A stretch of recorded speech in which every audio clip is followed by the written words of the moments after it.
Hello, everyone. I am so excited to be here with Darrin Williams. He's the CEO of Southern Bancorp, and we've been visiting Clarksdale, Mississippi here, talking to people that the bank has financed, really to talk about economic development and the impact of banking for low-income, struggling communities. It's been a thrilling discussion. Stick around. You don't want to miss this. Welcome to the Your Mark on the World show with your champion of social good, Devin D. Thorpe. Darrin, thank you so much for hosting us here. Thank you for taking the time. It's great to be here with you. Tell us a little bit about Southern Bancorp and what you're doing here in Clarksdale. Well, first of all, Devin, thank you for coming. Thank you for bringing your show to Clarksdale and introducing Clarksdale and Southern Bancorp to people. So Southern Bancorp, we are a community development financial institution. We really are three entities, three financial institutions in one. So there's Southern Bancorp, Inc., which is the holding company, and it owns Southern Bancorp Bank, which is a community development financial institution. It's a community bank, $1.4 billion in assets, 46 locations throughout Arkansas, Mississippi, mostly the Delta region. And then Southern Bancorp Community Partners, which is also a CDFI. It is our loan fund and financial development partner. They also make loans, but they do really high-touch financial development work. And for those who may not know, I use the term CDFI, Community Development Financial Institution, is a designation by the Department of Treasury for those financial institutions that choose to work intentionally in underserved areas. So as a CDFI, 60% of our activity takes place in low to moderate income census tracts. And so at the heart of who we are and what we do, we're really about being wealth builders for everyone. We believe that capitalism should work for everyone. We believe that your zip code shouldn't determine your financial mobility. And so we work in underserved communities with underserved clients, but we also work with anyone who wants to bank with a mission-focused bank like we are. Yeah. It has been fascinating to meet with some of your customers here in Clarksdale this morning. We met with Jennifer Williams, no relation, right? No relation. This morning. She is an interesting situation, very well educated, 3 college degrees, including a master's degree in education. She's a teacher, and she got kind of trapped in a payday loan cycle that was completely disrupting her life. And she got off that cycle with some education from Southern Bancorp. That's right. That's exactly right. And unfortunately, Jennifer's story is all too common, not just in the Delta, but throughout America. Jennifer, like many people, needing access to small amounts of money, a small loan, $400 or $500 when she started. Very few banks can you walk into and say, I want a $500 loan. It's just not a model that most banks use. And so she visited one of the 1,100 plus storefront payday lenders here in Mississippi. So in the state of Mississippi, there are more storefront payday lenders than there are McDonald's, Burger King, and Starbucks combined. And unfortunately, these institutions are really created to trap you in a debt trap, and she went there with the intention of getting a small loan and paying it back in 2 weeks to handle some business she needed to take care of. Of course, when the 2-week period came, she could not pay the whole loan back. So she was able to roll it over or to rewrite. So for another $87, basically she wrote a check for $400.87, $487.50. I think is the exact number she said, and they gave her $400 back. So it cost her $87.50. Since she couldn't pay it back, she could go back and pay another $87.50 because she couldn't pay it back. And what happened is she got caught in that trap, and she had to get another payday loan and then another payday loan. And at one point in time, she had 9 different payday loans, of which she was paying about $50 to $87 on each one of them and couldn't pay it back. And fortunately for her, she took advantage of one of our financial education courses, where over a 5-week period of time, she took really some in-depth financial education courses, including courses on credit and debt management. And at the end of that course, if you complete that course and you attend 4 of the 5 classes, we don't tell them up front, but if you complete 4 of the 5 classes, then you qualify for what we call a Spark loan. and it's a loan from the bank, a small dollar loan, and she used that money and the education that she received to really work her way out of this debt trap. And she was in this trap for 4 or 5 years before she knew about this program. So it was, as you can imagine, she tells a story. She went to 3 different cities around Clarksdale, paying on these payday loans, not being able to pay them off. And it was like a part-time job, it was just managing her loans. Exactly. So fortunately for her, the program worked. She was not a Southern customer when she saw our ad in the paper. Unfortunately, she's not a Southern customer now because she's not in the city where we have a bank branch. But we're working on her. She's I said to her, I said, you're probably a Southern customer, Southern Bancorp customer for life.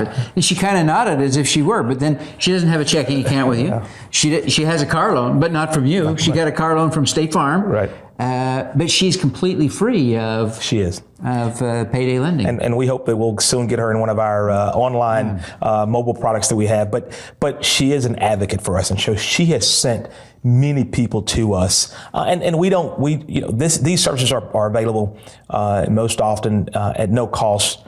These education services to our customers, our non-customers alike. Our goal really is to lift the entire community. If the community succeeds, if individuals in the community succeed, then we'll be more successful. Yeah. One of your colleagues today mentioned that Clarksdale is 81% African American. We spent the morning literally wandering the streets with one of your biggest customers here. Bubba O'Keefe. Bubba O'Keefe, that's right, Bubba O'Keefe. Great guy. Great guy. Now, I will tell you, when I pictured Bubba, I thought he would look like you, right? Bubba O'Keefe, that sounded like a good Southern name. And, well, Bubba's a white guy. He looks like me. Yeah. A lot of the business owners in Clarksdale look like me. Many are immigrants. They love the community, even though, I say even though, that's a horrible thing to say, but it's an African-American community. I think the race relations issues, maybe we make too much of them and maybe we perpetuate them by talking about them all the time. But how do you feel about those issues, and what is the role the bank plays in those issues here in a community like Clarksdale? Sure. Well, this is the Delta, the Arkansas-Mississippi Delta, and race has played has had a tremendous impact for generations on this community. So we cannot hide from the fact that the country suffers from an ugly original sin of slavery, which still impacts this community.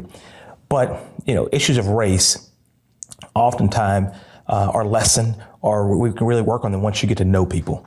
And so there are a number of people who may have very strong racial beliefs, but for their friend who's black or their friend that's white, it's different. And so the thing about Clarksdale is that when you can break down that divide between black and white, and people get to know each other, then there's often you can find common ground and a common bond. And so for the people that we serve in Clarksdale, we of course don't care if you're black or white. We want to help everyone build their wealth. If you're very wealthy, we want to help you become even more wealthy. If you're not, you're low wealth, we want to help you to build and have financial mobility and financial upward mobility. And so when you're in need of assistance and help, and someone is honest and true and wants to help you, you don't care if they're black or white. You really appreciate the fact that they care and they want to help. And so we serve the entire community. We serve African-American business owners and white business owners. But the past issues of racial segregation and just lack of opportunity for people of color still manifests itself today. And so the vast majority of the property owners and some of the businesses that we see are white, but we see an African-American community that's entrepreneurial, that's striving, and that wants to be better. We see a community that wants everyone to succeed. So, last night we spent some time in one of the blues clubs here. The artist was an African American artist that was performing. The club owner was an African American club owner. The audience was probably, I would say, 7% white. But there were no issues of racial tension during that time because people, got to know each other. And so, yes, we do operate in the Delta, which is a predominantly African American community. Fortunate for us, we've got 46 locations, and they span not just predominantly African American, some predominantly white.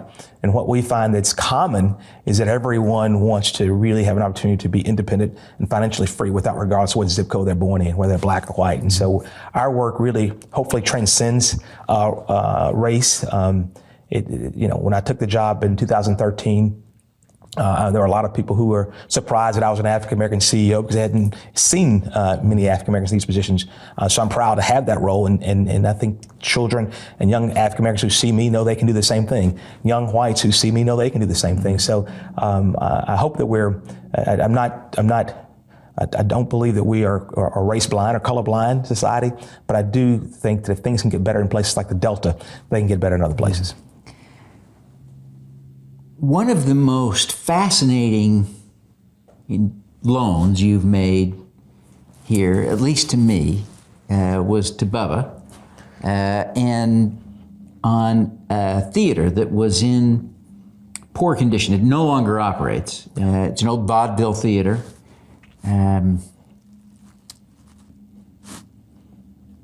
What is the condition of the roof in this theater that you have financed? Well, we took a tour, and Devin, there's no roof in this theater. It is completely collapsed. Bubba, if we could take Bubba and clone him, and have a Bubba in many of these small rural communities that we serve. He is now officially has the title of tourism director for this city, but he is just a ball of energy, and he has a vision for what this town. He grew up in this town. He knows what the town was, and he knows what it can be. And it takes his visionary leadership to really create even the space we're sitting in right now. This is an old Woolworth building and Woolworth just has an interesting history, speaking of race, and just the sit-ins in Woolworth. This is a Woolworth building, 2-story building. Bubba and his partners developed this. He's a real estate developer.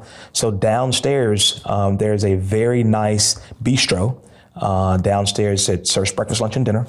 It's becoming a gathering place for the community. I'm here often in Clarksdale, and then upstairs, he's taken the space upstairs and divided into 6 really high-end loft condominiums, and he sold these 6 condominiums to really help the finances work for this development. Operating bistro downstairs, again, that serves breakfast, lunch, and dinner, and it's become a gathering place. I mean, walking up here today, there's an artist in the corner sitting on the couch. He's sipping coffee and drawing.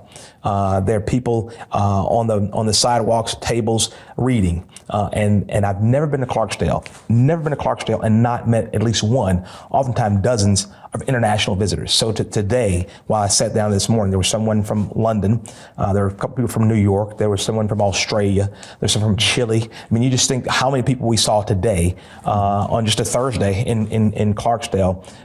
And so this is Bubba's vision. 5-6 years ago, this looked somewhat like the theater that you saw. It was just an abandoned building, and it takes vision, and it takes really some effort and some work on our part as a bank to make this work, because his theater is not an income-producing property, and it's hard to lend. But we will really work with a number of different tools. This project, for example, and the theater will have to have a number of different tools. This was historic tax credits, both state and local. This was a conventional loan from Southern Bancorp and additional private financing. We've done projects that also including philanthropic financing, philanthropic capital. So it's not easy. It's not easy work. But if you believe in the town, you believe in lifting people, you'll put in the work because while we've got to make margin. I always say no margin, no mission. Our impact is much bigger than just making a profit. We make profits because we make profits from purpose. Our purpose is what drives us. And we always talk about riding really a bicycle, and the front wheel is our mission wheel, and it guides us. The back wheel is our margin wheel, and it sustains us and directs us. So no margin, no mission. But we are definitely led by our mission. The mission here is to revitalize this town and to help lift everyone up. I asked Bubba point blank, and he's a gregarious, outgoing, positive, upbeat guy. And I asked him point blank, could he have done this? And he showed us his bag of keys. He's got an old-fashioned deposit bag from going to the bank, big old heavy bag, and it's just full of keys for all the buildings that he owns. I don't think we financed every one of those buildings. But you financed a bunch of them. A few of them. Yeah. And so I said to Bubba, could you have done this without Southern Bancorp? And he immediately said no. And he choked up. Yeah. I mean, nobody chokes up when they talk about their bank. Jennifer chokes up too when she talks about their work. I mean, we got a video with Jennifer, and she gets emotional because where she was, struggling, not making ends meet, nowhere to go, 4 or 5 years in the debt trap of a payday lender, to be free of that, that's liberating. And she chokes up. And Bubba is just so passionate about his town and what this city can be. And he sees, it may not look like much to some people, but if you've been here 10 years ago and see where it is now, there were no cars in the street. Now there's plenty of activity. Again, not to harp on this building, but this building sat dilapidated with no benefit to the city. Now, the sales tax revenue alone, even though it's capped, is over $12,000. Not to mention the ad valorem tax. I mean, we've raised this property value, which impacts this entire block. Those are more resources going to help support the services of this city. And of this county, the state of Mississippi. So that's important. And so Bubba gets choked up because he knows where we have been, and he knows where we are now and where we can go. And I think he takes pride in the fact that we believe in him. Mm-hmm. Banks used to really, particularly community banks, and many still do, relationships are really important. And so, yes, we've got to make sure that the project cash flows and make sure there's collateral backing it. But the character of the person who is taking the loan out and the relationship that we have with them is also important. And so our relationship with Bubba is strong, and he'll be the first to tell you he has ideas that we say no to, or at least not yet sometimes. But it's often not just no. It's not yet. If you can do these things, then we can make it work. So we're trying to figure out how to say yes. And I think that's what he appreciates about us. You mentioned going to listen to the blues last night at Red's. Yeah. I love that irony. Yeah.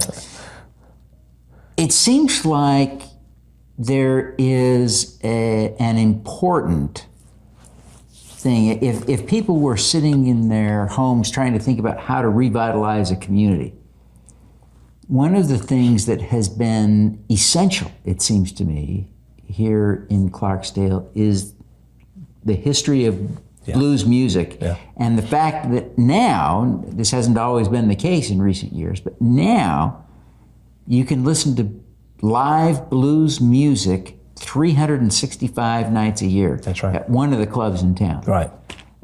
How would you, describe the importance of that development over the last 20 years here in town in the redevelopment path, and how would you advise another town to, what do you do instead of blues music if you're Greenville, Mississippi? Right.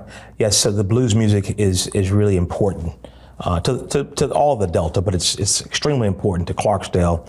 Now there may be some debate and argument on where the blues started, but there's a crossroads here in Clarksdale where Robert Johnson supposedly sold his soul to the devil to be able to play the blues. And there's some debate on where that is. But Clarksdale is one of the many homes of the blues in the Arkansas, Mississippi Delta.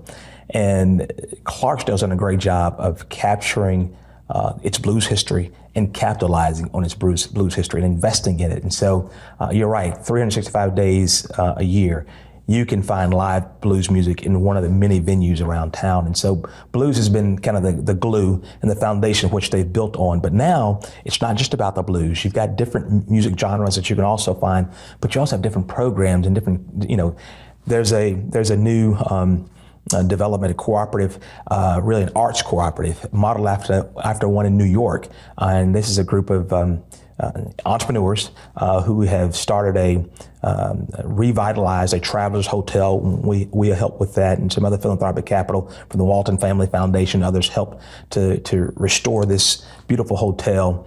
And this hotel is run by an artist cooperative. So you've got culinary artists, you've got authors and storytellers, and you've got musicians all working together. So now if you look around Clarksdale, you see a lot more on these building fronts. You see a lot of artwork. So you see a lot more art in addition to the blues, and you're starting to see more and more, at least from a children's scene, I see and hear more and more of the dance arts and theater arts. And so that's been, the blues music has been really the kind of the foundation, but more and more is building from that. And so I would advise every town has something that makes them unique, and figure out how to capitalize on that. And so what Clarksdale's done, they've capitalized on it. The blues music is the foundation, but then they also start saying, we get them here to listen to the blues at night, they've got to have a place to stay. And so now they started to build more of these loft hotels, the Travelers Hotel, to upgrade their lodging facilities. And if you're here overnight and you're going to stay, then you got to have somewhere to eat. And now there are probably 8 or 9 different restaurants have opened in the last couple of years here in downtown Clarksdale. And so now you're starting to capture much more of the energy for this town, and people start to hear about it. And what Bubba talks about, he is a tourism director, but he hates that term. He says that people come to Clarksdale, they're not tourists. They are his guest. And so you get that great Southern hospitality here that makes you want to come back. And so many people come back year after year after year. And while there's blues music 365 days a week, I think there's a blues festival every month, or some type of festival that you can come to around this neck of the woods. And Clarksdale really has figured out how to capture that energy. Yeah. The foundation of Southern Bancorp goes back about 30 plus years. Correct. The Clintons and some other folks came together and to create this mission-driven enterprise that's still going. I think it was inspired, perhaps, by the creation of Shore Bank in Chicago. Exactly right. Shore Bank doesn't exist anymore. How are you able to continue? How are you able to prosper? What are the differences that you would draw between Southern Bancorp and Shore Bank? Sure. Well, Shore Bank truly, when Bill Clinton was governor of Arkansas, he witnessed Shore Bank operating on the south side of Chicago, economically depressed urban environment, but having tremendous impact, lending money and working with people that had been redlined, communities that didn't have access to capital. And it was having tremendous impact on growing businesses and creating homeowners. And they said, if that works in an urban environment, I want to let it work in an equally depressed rural environment. And so he invited the folks from Chicago to Arkansas. And as governor, he was able to assemble some really high-powered business leaders. Mac McClarty, his first chief of staff as president. Walter Smiley, who started a company called Systematics, one of the kind of first bank technology providers. The Winthrop Rockefeller Foundation. Arkansas had its own Rockefeller as a governor. Governor Rockefeller left many legacies in Arkansas, one being the Winthrop Rockefeller Foundation. They invested. Sam and Helen Walton had a passion for the Delta that was carried on by their children and their foundation. Rob Walton was on the first board of Southern. A number of groups and entities came together, invested both time and effort and resources, money, raising about $10 to $12 million to capitalize the bank. And the leaders bought their first bank with this idea of really being intentional, of being located in the Delta. And eventually, through acquisition, we got to the Delta. The first bank wasn't really in the Delta, but we got to the Delta. And at the heart of what I think has made Southern successful is they've never forgotten that we're running a bank. And sometimes we've gotten a little out of balance between that margin and mission, but my job really as CEO is to try to strike that right balance between margin and mission.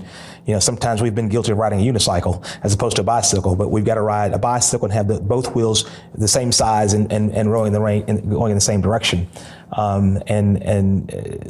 So what may separate us, because I'm not that familiar with Shore Bank and all of its reasons. There's maybe some political reasons why Shore Bank also may not have been successful, but Southern has been successful financially, making sound, safe loans. And people may think in an underserved, depressed, poverty-stricken environment, how do you're lending in areas that people were not going to pay. Well, most often even in banking, it's not the small individual home mortgages that really causes the bank a problem. That's not, unless you're over-concentrated in that area. People tend to pay their home notes, their home loans. It's the large commercial deals or where there's maybe some fraud involved in some deals where you lose money. We go to school with, we go to church with, our children play together, the people we lend money to. So our relationships are really, really vitally important, and we know who to loan money to and who not to loan money to, and we can see things beyond a spreadsheet, because everyone can make a spreadsheet look positive.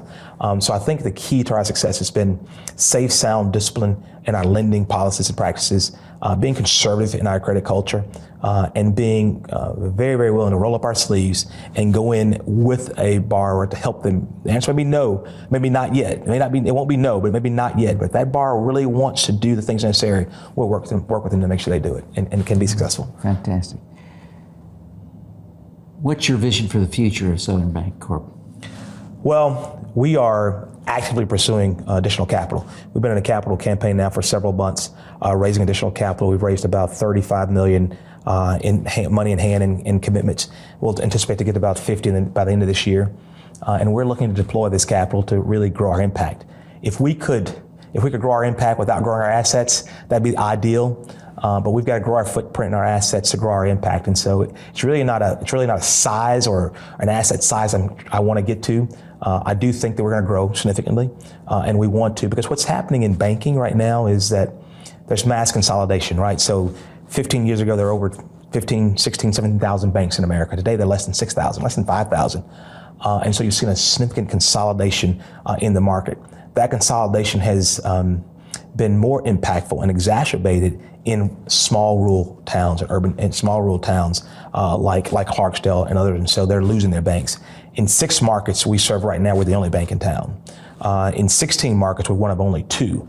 And so you're going to see more and more this mass consolidation of banking. And we're looking at banks that about $500 million in assets and lower. We're looking at banks that have a low loan to deposit ratio. They're not really lending money. When the bond market was stronger, you could make money on the yield, but now that's not. You've got to really be lending money. So banks are not lending money.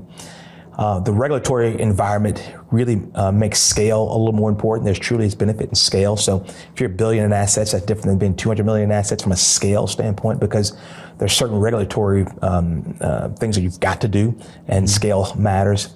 And then also, there's significant out-migration in some of these markets that we serve, and it's harder and harder to find talent to work in the banks. So if there's no succession planning in place for some of these banks, it's harder for them to thrive. So we're talking to, on any given day, 3 or 4 or 5 different banks about possible acquisitions, some type of ways that we might work together and bring our scale and our impact to those markets. But we're not looking only in underserved rural markets. There are many underserved urban markets. So in Little Rock, in Jackson, Mississippi, in Little Rock, Arkansas, Jackson, Mississippi, Memphis, Tennessee, Nashville, Tennessee, St. Louis, Missouri, all those markets that are kind of close to us, where more population, but doesn't mean they're not underserved markets. So I see us growing in some of these larger urban markets. I see us expanding and filling our footprint in some of these rural markets and using this capital to do that. And we've really created an institution now that we're providing safe, steady, reasonable returns from dividends.